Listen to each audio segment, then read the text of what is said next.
बद्री केदार से ये स्थानीय लोगों को उजाड़ने का जो षड्यंत्र कर रहे हैं ये सफल नहीं होगा। केदारनाथ में जो इन्होंने गुंडागर्दी सरकार और प्रशासन ने कपाट बंद होने के बाद हमारे लोगों को जो नमस्कार, मैं हूं सुनीत चौधरी और आप देख रहे हैं पहाड़ी सफरनामा। भगवान केदारनाथ के कपाट खुलने की तिथि तय हो चुकी है। महाशिवरात्रि का पर्व आज है और ओंकारेश्वर मंदिर ऊखीमठ, जिसे कि पंच केदार की गद्दी स्थली कहा जाता है, वहां पे हम मौजूद हैं। पूर्व विधायक केदारनाथ मनोज रावत जी हमारे साथ इस समय मौजूद हैं। रावत जी, भगवान केदारनाथ के कपाट खुलने का आज दिन हो चुका है। 6 महीने से जो इंतजार था केदार घाटी का, संपूर्ण विश्व का, वो आज सफल हो गया है, पूर्ण हो गया है। देखिए, संपूर्ण विश्व का ही नहीं, ये जो हम केदार घाटी के लोग हैं, भगवान केदार ही हमारी जीवन रेखा है। हम भगवान केदार पर ही चलते हैं और हमें पता ही नहीं चलता कब कपाट बंद हुए और कब खुल गए। देखिए, अभी कुछ दिन पहले कपाट बंद हुए थे। जैसे ही हम अपने दैनिक कार्यकलापों को शुरू करते थे, पारिवारिक कार्यकलापों को शुरू करते थे, तो आज तय हो गया है कि 10 मई को भगवान केदारनाथ जी के कपाट खुलेंगे। और आज ओंकारेश्वर मंदिर में आप देख रहे होंगे कितना श्रद्धालुओं की जो भीड़ है, लोगों में उल्लास है। तो ये उल्लास का पर्व दुनिया के लिए तो भगवान केदारनाथ ज्योतिर्लिंग के रूप में है, लेकिन हमारे इष्ट हैं, हम सब लोगों के इष्ट हैं। हमारी मैंने कहा ना, एक लाइन में अगर कहा जाए कि हमारी जीवन रेखा ही बाबा केदारनाथ हैं और उनसे जुड़े हुए मंदिर जो हमारे केदारनाथ जी ने, जो हमारे पंच केदार के मंदिर हैं।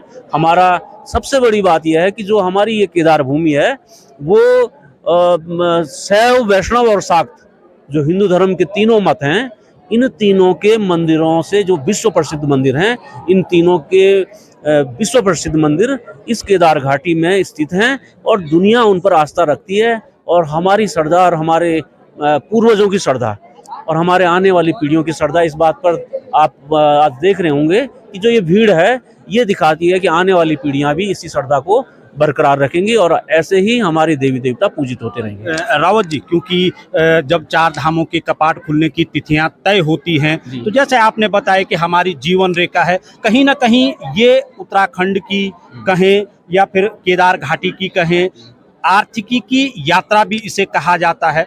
और आर्थिकी की यात्रा हम इसलिए कह रहे हैं क्योंकि तमाम जो स्थानीय बेरोजगार हैं वो अपने अधिकारों को लेकर, अपने मांगों को लेकर, अपने हक हकूकों को लेकर एक बार फिर से सड़कों पे है। हाँ, देखिए, सच्चाई दुनिया जानती है और मुझे ये कहते हुए बिल्कुल भी झिझक नहीं है। बद्री केदार से ये स्थानीय लोगों को उजाड़ने का जो षड्यंत्र कर रहे हैं ये सफल नहीं होगा। केदारनाथ में जो इन्होंने गुंडागर्दी सरकार और प्रशासन ने कपाट बंद होने के बाद हमारे लोगों को, जो तीर्थ पुरोहित सैकड़ों पीढ़ी से वहां रह रहे थे, उनको प्रताड़ित किया, उनके मकान गिराने की कोशिश की। आप तो ये जानने के बाद पता चलेगा कि केदारनाथ में कितने मकान बचे हुए हैं और आने वाले साल में इनके जो मंसूबे हैं पूरे केदारनाथ का अधिग्रहण करके उसको किन किन लोगों के हाथ में, अयोध्या मॉडल जो लाने की बात कर रहे हैं। अयोध्या में तो यही तो हुआ कि अयोध्या के बड़े बड़े भवन गुजरातियों को दे दिए गए हैं। तो केदारनाथ और बद्रीनाथ में जिस नवनिर्माण की बात कर रहे हैं, कौन कंपनियां काम कर रही हैं वहां? सारी गुजरात की कंपनियां काम कर रही हैं।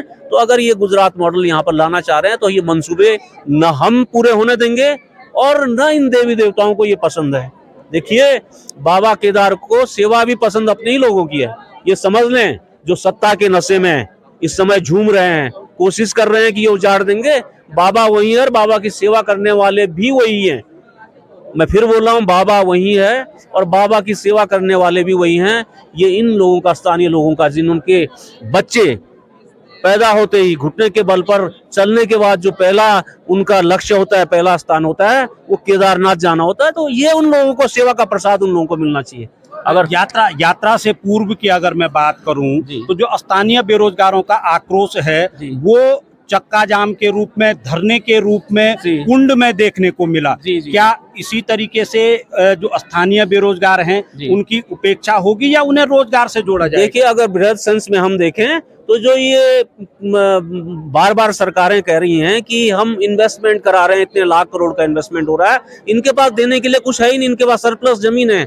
जो जमीनें इनके पास अगर बची हैं, इनके पास व्यापार अगर बचा हुआ है, आप अगर इस जिले को ही देखें तो इस जिले में जो उद्योग के लिए भटवारी सैण है, वहां जाकर के आप देखें कितने उद्योग लगे हैं, किन लोगों को प्लॉट दिए थे, किन्होंने उन्होंने वहां पर उद्योग लगाए हैं। उद्योग के नाम पर इनके पास एक ही है, ये जानते हैं कि यात्रा ही एटीएम है, यात्रा ही आर्थिकी का आधार है, और उससे हमारे स्थानीय लोगों को उजाड़ने की जो कोशिश कर रहे हैं वो मंसूबे इनके पूरे नहीं होंगे। मुझे अभी बताया गया कि स्थानीय युवाओं ने जब धरना प्रदर्शन किया तो उन पर मुकदमे, गंभीर धाराओं में मुकदमे दर्ज किए गए हैं।